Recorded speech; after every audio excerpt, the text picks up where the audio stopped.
Hey guys, welcome back to my channel. So today we're going to be testing out the Kosas? I hope I said that right. Revealer Concealer, is that the name? No, Super Creamy and Brightening Concealer. Hopefully that is the right name. So if you want to see how this product works, then just keep watching.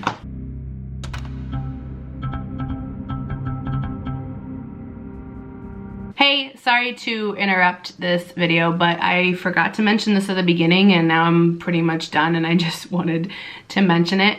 I don't want to come across as insensitive not mentioning anything about the virus that's going on. However, I feel like it's being mentioned everywhere, which is a good thing because you should be informed, but I don't want that to be here. I would rather this be an escape from me to play with makeup, but also an escape just to watch this and not have to hear about it. So this is the only time I'm mentioning it because I don't want this to be a place that you come to and have to continue to hear about what's going on when you just want to escape. So this is the last time I'm going to say anything, but like I said, I don't really want to come across as insensitive to what is going on. I just don't want this to be a place talking all about it. Like, I need to escape and I'm sure somebody else does. So back to the rest of this video. Okay, so this is the Kosas Revealer Concealer Super Creamy and Brightening Concealer. I got the actual name. So I bought this from Sephora. It has, let's see, it has 16 shades. That's not a lot. It retails for $28. It is got the green at Sephora check mark. Let's read about it. So it's supposed to be medium coverage concealer, eye cream, and spot treatment in one that reveals better looking skin upon application and over time. Oh, I didn't notice that. So coverage, medium, finish, radiant, formulation cream, yeah. Skin type, dry, oil combination, normal, oily. I just said that all wrong. So it has highlighted ingredients. Might as well go over them. Oh man, arnica? A botanical extract that supports skin's natural healing process, caffeine, which helps visibly brighten the under eyes, and peptides, which support natural collagen. It is a vegan, cruelty-free, and gluten-free formula. So it's supposed to be a luminous, dewy finish that's never tacky. Super creamy, brightening formula, covers and visibly diminishes dark circles and blemishes while still looking like your natural skin. So I have been wearing this for about 4 days now. So I have an idea of what I think about it. However, I never actually read the description until now. So I'm going to set one eye and not set the other, because when it's telling me that it's supposed to be dewy and never tacky, it makes me think they don't want you to set it. So we're going to try it both ways. So I have mine in the shade 1, and how many ounces? God, I hate trying to read these. 0.20 fluid ounces, so about standard. This is what the bottle looks like. My hands are really slippery. All right, let's go ahead and apply it. This is their lightest shade. Just saying, it's not very light. Because I definitely should have a lighter concealer, because this is about as dark as my foundation. So I'm gonna let it sit there for a second while I get my powder ready. So I'm just using the Everyday Vacay coconut setting powder from Ciate. This is what I've been using lately. And let's set this side. This side.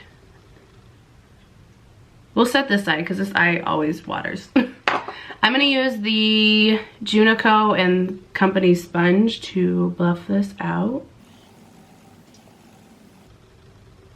Whoa.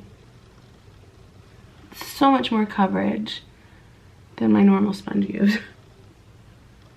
So it is medium coverage, but with this Junico sponge, I'm actually getting more coverage than I get with my normal sponge, which I used both an e.l.f. one and a Morphe one before with this. So if you want more coverage, use this sponge. So this is what it looks like without powder.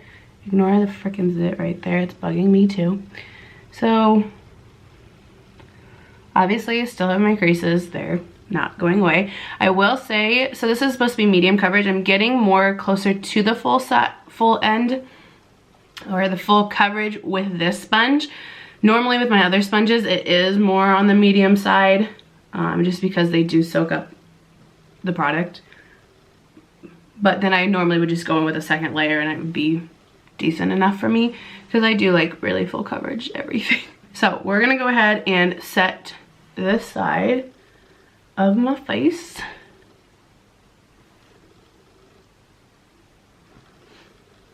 I love the coconut smell. Set my eyes.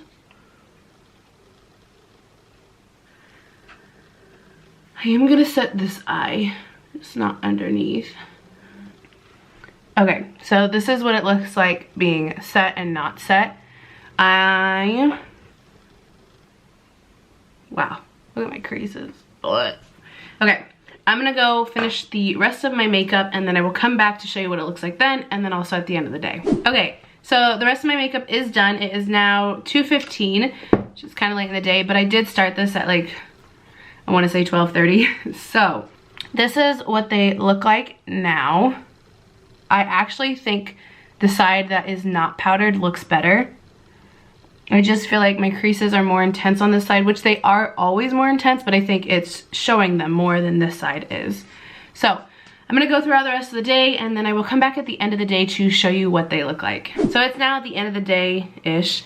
It's about 9 o'clock, so I've had this on for 8 hours-ish. So let's get close. So if you remember, this is the one with powder. This is the one without powder.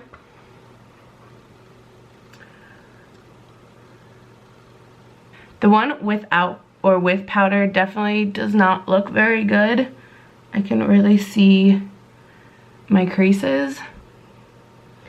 And then I would say as of the last hour or two, this one started to go bad. The coverage is definitely faded here. Actually here too. I feel like this is a nice like hydrating concealer. I do think like even though it's faded, it's not as dark even though it's faded some. God, my nose looks horrible. I also have a new friend that just popped up.